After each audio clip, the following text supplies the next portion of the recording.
When talking about fascia and about membranes, we have to be aware that this kind of tissue has two main functions which are actually opposite to each other. So on one side, the fascial system supports a certain amount of stability. It actually rules the shape of the body, otherwise we would look different every day. And on the other side, so it's a sort of a medium of stabilization of the body. On the other side, he has a very, very strong dynamic character, and it actually guarantees for the movement of the body. So these two opposite functions of the fascial and membrane system are responsible for the fact that there is also a risk of imbalance, that one side of the function is more dominant than the other functional aspect of this system. And the body always tends to do too much of the good. So for example, if we make the same motion all the time, the same motion, the fascial system will help the muscle and will say, okay, I build more fibrous tissue around the muscle and separating the muscle in its smaller units to help that muscle, to make it stronger, to make it more functional. And we all know up to a certain degree this works very well, but if that's happening too much, the body uses its functional capacity and the muscle actually doesn't have enough fluid exchange and not enough support from oxygenated blood. So when we are actually treating this kind of tissue, when we're treating fascia and membrane, we always have to be aware that the fascial system itself, the membrane system itself, is not our main goal. We see the role of this tissue as a mediation between all the different subsystems of the body. So whether we have the vessels, the arteries, the veins, whether we have the nerves, whether we have the organs, the fascial system provides a system of cavities, of bags into bags into bags, all the way down to the level of the cell. And at the same time, it offers transitional passages for all the longitudinal connections which are so important for the different fluid systems of the body.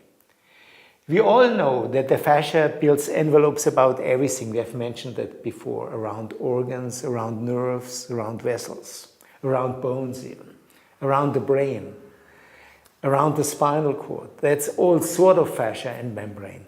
But we know that if we would have to treat all these different types, we would probably spend the rest of our life just with one client. So what we need to do is we have to be very, very specific. We have to make very clear, distinctive choices in our evaluation of the individual organism to find those key areas which we may treat most successfully. There are two basic concepts that may help us beyond the theory, the more or less simple theory of joints, of flexion and extension around the musculoskeletal systems.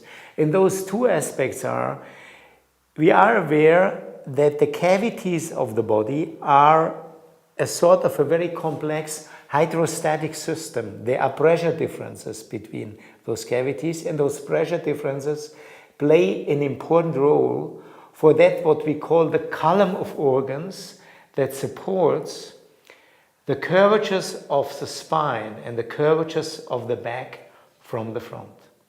When we look at that on the level of the pelvis, we see that from the back there is a sort of a solid bony construction that supports that pelvic basket.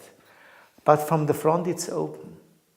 And now it looks that it's just the belly or the pelvis, but the fact is we have several subcavities, like the large peritoneal cavity, then with many organs inside, then the retroperitoneal cavity, giving space for the psoas, some other components, but mainly for the psoas and the kidneys, and the subperitoneal cavity, offering space for the bladder, and in the male organism the prostate, or in the female organism actually the uterus. So we have, on the level of the pelvis, we have 3 subcavities which support the column of organs, and they contribute to the way how, for example, this curvature of coccyx and sacrum meet the counter curvature of the lordosis of the lumbar spine. Now, what we have to be aware of is that the most successful areas to treat with our approach are those areas where the container construction of the body meets the contents. The container is the musculoskeletal system, but it's not only a container, it's a system of motion, of movement, of orientation, and of sensuous perception. So it's a very important aspect, the container. But then we have the contents, which is mainly the central nervous system, all the nerves, the vessels, and especially the organs. So if we want to be successful in giving a very economical approach in our work, we have to see where the container construction, the musculoskeletal system, meets the contents via the fascial and the membrane system.